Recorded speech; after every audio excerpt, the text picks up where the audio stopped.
ये आकाशवाणी है। कार्यक्रम स्पॉटलाइट में प्रस्तुत है कोरोना संक्रमित 1 माह की बच्ची गुड़िया का उपचार कर उसका जीवन बचाने वाले भुवनेश्वर के जगन्नाथ अस्पताल में नियोनेटोलॉजी विभाग के प्रमुख प्रोफेसर डॉक्टर अरिजित महापात्रा से आकाशवाणी संवाददाता सिद्धार्थ सिंह की भेंटवार्ता। नमस्कार श्रोताओं। कहते हैं हार हो जाती है जब मान लिया जाता है और जीत तब होती है जब ठान लिया जाता है। जी हाँ श्रोताओं, जब कोरोना काल में बहुत सारी खबरें हमें विचलित कर रही हैं, ऐसे में कुछ लोग ऐसे भी हैं जिन्होंने आस नहीं छोड़ी और अपनी कोशिशों से असंभव को भी संभव बना दिया। जी हाँ, हम बात कर रहे हैं corona warrior doctor Arijit Mahapatra की, जिनके अथक प्रयासों से ओडिशा के भुवनेश्वर में मात्र 1 महीने से कम उम्र की नवजात बच्ची को 10 दिनों तक वेंटिलेटर पर कोविड से जिंदगी की जंग लड़ने के बाद सकुशल बचा लिया गया। इस तरह से नन्ही गुड़िया कोविड से जंग की सबसे छोटी उम्र की सर्वाइवर बन गई। आज गुड़िया की पूरी कहानी जानने के लिए हमने भुवनेश्वर के जगन्नाथ अस्पताल के नियोनेटोलॉजिस्ट डॉक्टर अरिजित महापात्रा से बात की। डॉक्टर अरिजित, आकाशवाणी समाचार की ओर से आपका इस कार्यक्रम में स्वागत और अभिनंदन करते हैं।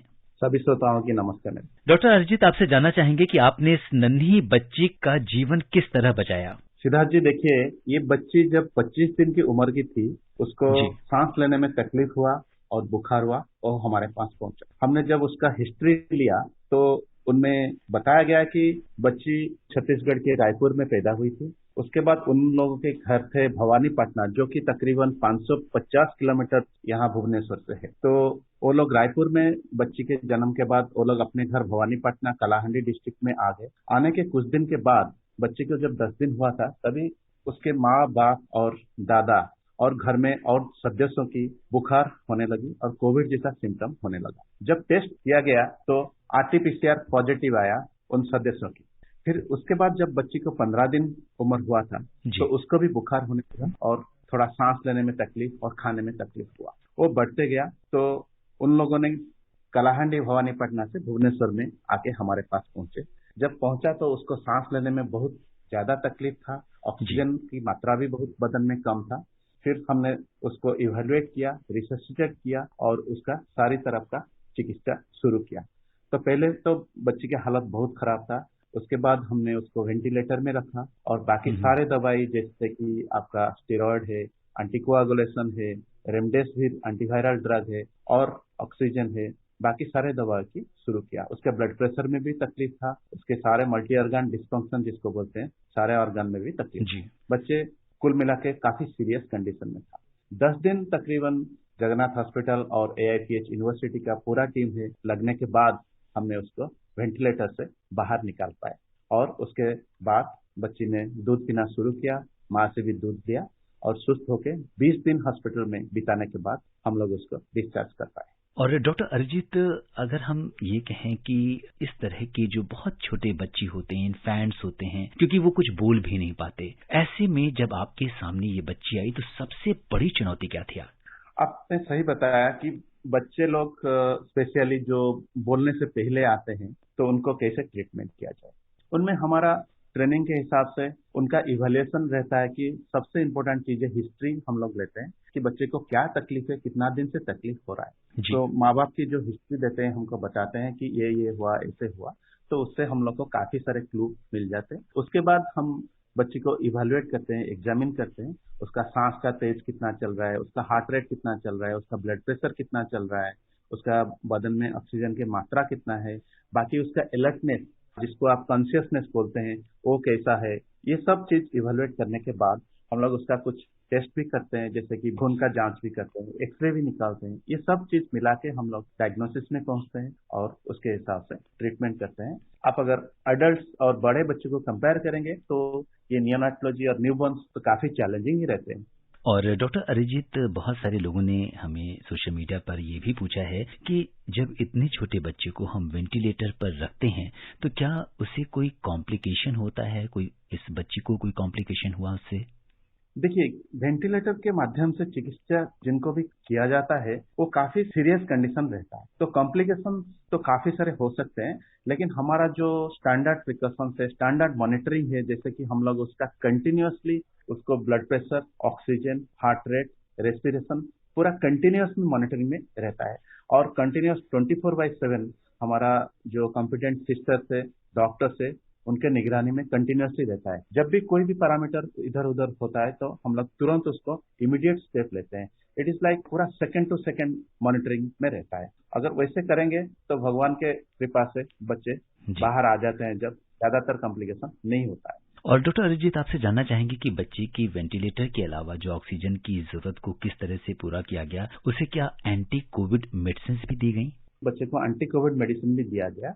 वेंटिलेटर और ऑक्सीजन के अलावा एंटी कोविड मेडिसिन के हिसाब से हमने रेमडेसिविर का यूज किया। रेमडेसिविर जो सभी लोगों को मालूम है कि एंटीवायरल एंटी कोविड ड्रग है, जो कि बच्चों में इतना ज्यादातर यूज नहीं होता है क्योंकि बच्चे लोग इतना सीरियस कंडीशन में नहीं जाते। तो रेमडेसिविर का रिकमेंडेशन न्यूबॉर्न व नियोनाटल पीरियड में इतना स्ट्रांग रिकमेंडेशन नहीं है, क्योंकि ये एक नया ड्रग है। ये कोविड पूरा की पूरा नया डिजीज है। पिछले 1 साल से ही हम लोग सारा पृथ्वी में कोविड क्या है मालूम पड़ रहा है, कोविड का ट्रीटमेंट क्या है मालूम पड़ रहा है।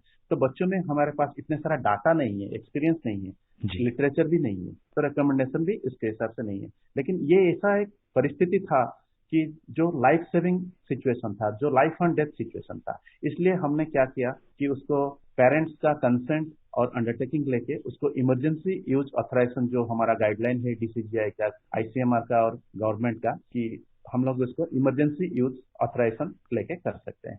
तो वो हमने यूज करके रेमडेसिविर का यूज किया इस बच्चे में। जी, और डॉक्टर अरिजीत, अब उस बच्ची की तबीयत कैसी है? खुशी की बात है कि बच्ची अभी बिल्कुल ठीक है, माँ के पास माँ का दूध पी रहा है और बाकी सब बच्ची का ठीक है। बच्ची डिस्चार्ज होके अभी 5-6 दिन हो गया घर जा चुकी है और घर में आराम से मेरा बात हुआ था उन लोगों से कि बच्चे बराबर ठीक कर रहे हैं। डॉक्टर अरिजीत, इसके लिए मैं आपकी पूरी टीम को आकाशवाणी परिवार की ओर से बहुत बहुत धन्यवाद देना चाहता हूं। और अब हम आपसे ऐसे सवाल पूछते हैं जो नियोनेटोलॉजिस्ट से संबंधित हैं। ऐसे माँ बाप जानना चाहते हैं जिनके बहुत छोटे बच्चे हैं। डॉक्टर अरिजीत, बहुत छोटे बच्चों में या इन्फेंट्स में कोविड की कितनी संभावना होती है? सिद्धार्थ जी, देखिए, ये जो पिछले लहर हुआ था सितंबर अक्टूबर महीने में, तभी बच्चे लोगों को ज्यादातर ये कोविड अफेक्ट नहीं कर रहा था, ज्यादातर एडल्ट्स में दिख रहा था। लेकिन ये जो सेकेंड वेव हुआ है, अभी चल रहा है जो सेकेंड वेव, उसमें हम लोग देख रहे हैं कि काफी सारे बच्चे अफेक्टेड हो रहे हैं। इसके 2-3 कारण हो सकते हैं। एक तो पहले बच्चे लोग को ज्यादा नहीं हुआ था, तो बच्चे लोग ससेप्टेबल व वल्नरेबल रह चुके हैं। दूसरा है कि वायरस भी काफी पिछले 6 महीना से 1 साल के अंदर वायरस भी काफी म्यूटेट कर चुका है। तो बच्चे लोगों को ये सेकेंड वेव में ज्यादातर हम लोग अफेक्ट करने देख रहे हैं। और बच्चे लोग को बुखार हो रहा है, खांसी हो रहा है, और दूसरा सिम्टम है कि उनको लूज मोशन, वोमिटिंग भी हो रहा है, और स्किन मैनिफेस्टेशन, स्किन में जो लाल लाल होके हो जाता है, स्किन रैश, वो भी हो रहा है। तो ये कुछ नया तरह का सिम्टम्स हम बच्चे लोग में देख रहे हैं अभी ये सेकेंड वेव में। और डॉक्टर अरिजीत, नवजात शिशुओं में कोविड से बचाव की किस तरह सावधानी रखनी चाहिए?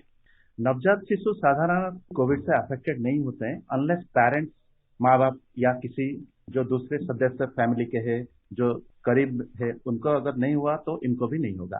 अगर उनको हो जाता है तो हम लोग सब मान लीजिए कि एक माँ जो कोविड पॉजिटिव है at the time of birth से पहले कि एक दिन पहले या उसी दिन मालूम पड़ा कि माँ की पॉजिटिव है, तो साधारण माँ से बच्चा, जिसको हम वर्टिकल ट्रांसमिशन कहते हैं जी, यूजुअली वैसे नहीं होता है। वो बच्ची बाहर आने के बाद एनवायरनमेंट से या केयर गिवर, उनके आसपास जो परिवार के सदस्य है, उनमें से ही होता है। तो अगर मालूम पड़ता है कि माँ को या परिवार के अन्य को सदस्य के, तो आइसोलेट करके बच्ची को रखना पड़ता है।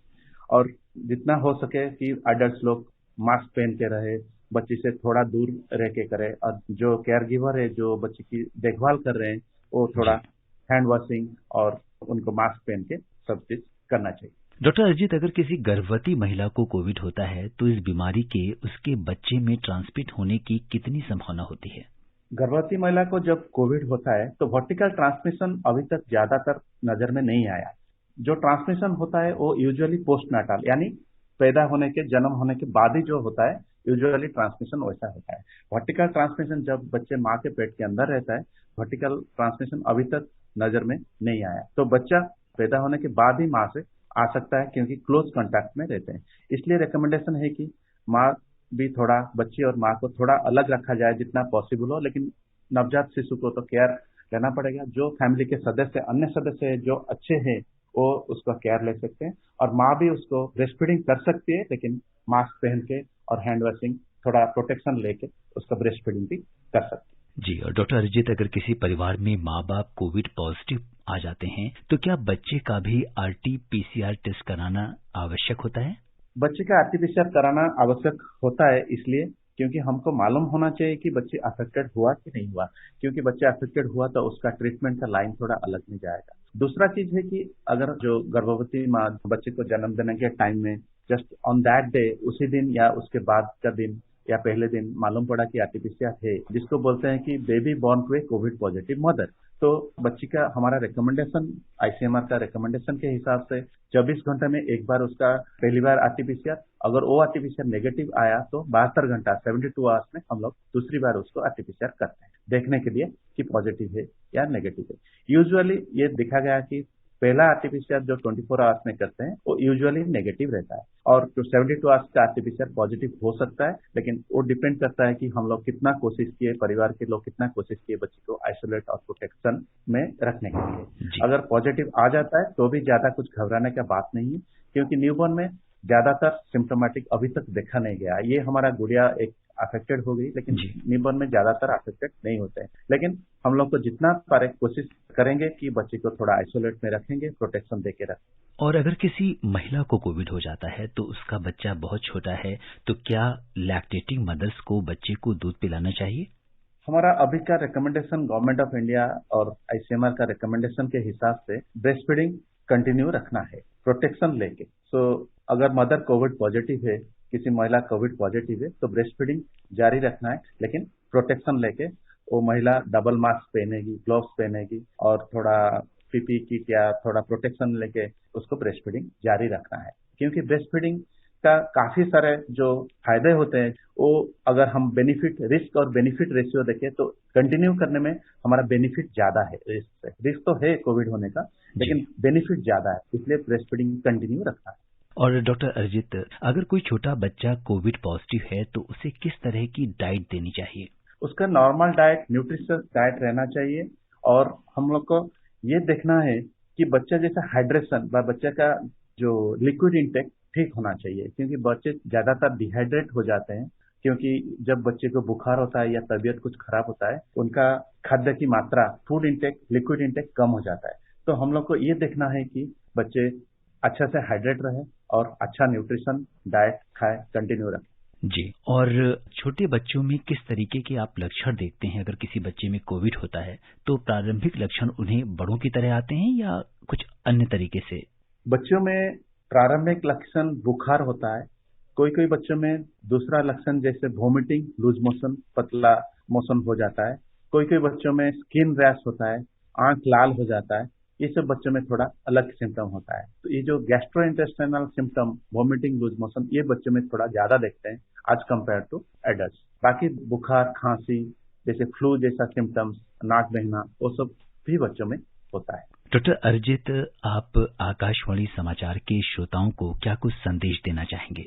मैं इतना बोलना चाहूंगा कि ये जो हमारा कोविड में जो नेगेटिविटी चल रहा है, थोड़ा पॉजिटिव अप्रोच रखें, अपने आप को सुरक्षित रखें, मास्क पहने, हाथ धोए और सोशल डिस्टेंसिंग मेंटेन करें, जो हमारा 3 गोल्डन रूल है। और चौथा गोल्डन रूल जो अभी सामने आया है वो कि अपने आप को वैक्सीनेट करें। जो सरकार की गाइडलाइन के हिसाब से जो 18 साल से ऊपर लोग हैं वो सब सामने आ जाए वैक्सीन लेने के लिए, अपना वैक्सीन लेके प्रोटेक्टेड हो जाए, ताकि बच्चे भी प्रोटेक्टेड रहेंगे। अगर परिवार में अडल्ट लोग प्रोटेक्टेड रहे, वैक्सीन से प्रोटेक्टेड रहे, आइसोलेशन, सोशल डिस्टेंसिंग और मास्किंग से, तो बच्चे भी सेफ रहेंगे।